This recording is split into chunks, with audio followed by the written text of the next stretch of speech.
और वहीं हिमाचल के सीएम सुखविंदर सिंह सुक्खू ने आज प्रेस कॉन्फ्रेंस करके भाजपा पर जोरदार निशाना साधा। कहा कि हमने जब प्रत्याशियों का ऐलान किया तो भाजपा की सांसें क्यों रुकने लगी। क्या कुछ उन्होंने कहा वो भी आप सुनिए।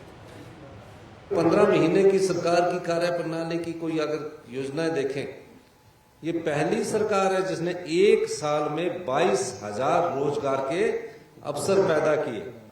हमारी सरकार ने जो नौकरियों में भ्रष्टाचार फैला था और जिस सबॉर्डिनेट सिलेक्शन बोर्ड के माध्यम से नौकरियां बिकती थी, हमारी सरकार ने उस पर तुरंत कार्रवाई करते हुए उसे भंग किया।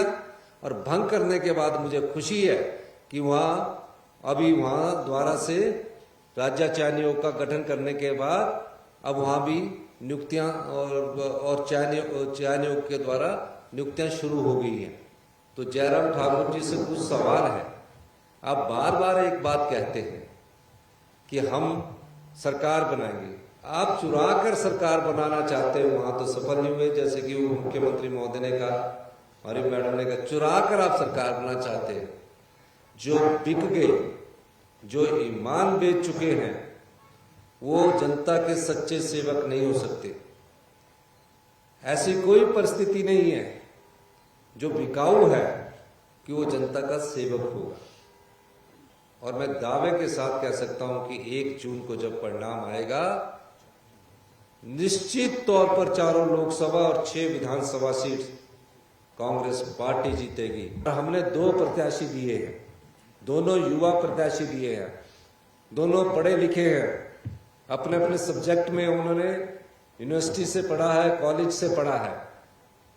वो मुद्दों पर बात कर रहे हैं, लेकिन ये मुद्दों से ध्यान बांट करके व्यक्तिगत टिप्पणियों पर बात कर रहे हैं। हम चाहेंगे कि भारतीय जनता पार्टी को भी अपअद्धर भाषा से परहेज करना चाहिए। मुद्दों पर बात कीजिए, सरकार के कामगुजारी पर बात कीजिए।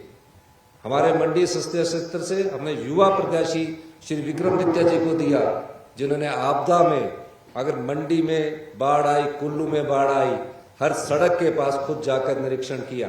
और वहीं हिमाचल के सीएम सुखविंदर सिंह सुक्खू ने आज प्रेस कॉन्फ्रेंस करके भाजपा पर जोरदार निशाना साधा। कहा कि हमने जब प्रत्याशियों का ऐलान किया तो भाजपा की सांसें क्यों रुकने लगी। क्या कुछ उन्होंने कहा वो भी आप सुनिए।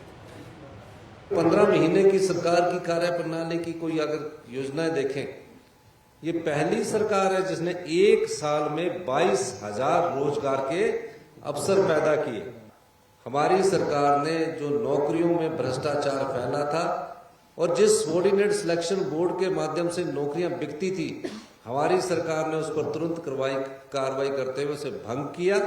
और भंग करने के बाद मुझे खुशी है कि वहां द्वारा से राज्य चयन आयोग का गठन करने के बाद अब वहां भी नियुक्तियां और चयन आयोग के द्वारा नियुक्तियां शुरू हो गई हैं। तो जयराम ठाकुर जी से कुछ सवाल है।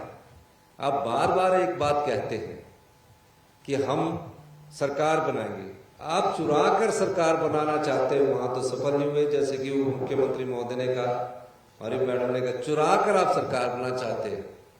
जो बिक गए, जो ईमान बेच चुके हैं, वो जनता के सच्चे सेवक नहीं हो सकते। ऐसी कोई परिस्थिति नहीं है जो बिकाऊ है कि वो जनता का सेवक होगा। और मैं दावे के साथ कह सकता हूं कि 1 जून को जब परिणाम आएगा, निश्चित तौर पर 4 लोकसभा और 6 विधानसभा सीट कांग्रेस पार्टी जीतेगी। हमने 2 प्रत्याशी दिए हैं, दोनों युवा प्रत्याशी दिए हैं, दोनों पढ़े लिखे हैं, अपने अपने सब्जेक्ट में उन्होंने यूनिवर्सिटी से पढ़ा है, कॉलेज से पढ़ा है। वो मुद्दों पर बात कर रहे हैं, लेकिन ये मुद्दों से ध्यान बांट करके व्यक्तिगत टिप्पणियों पर बात कर रहे हैं।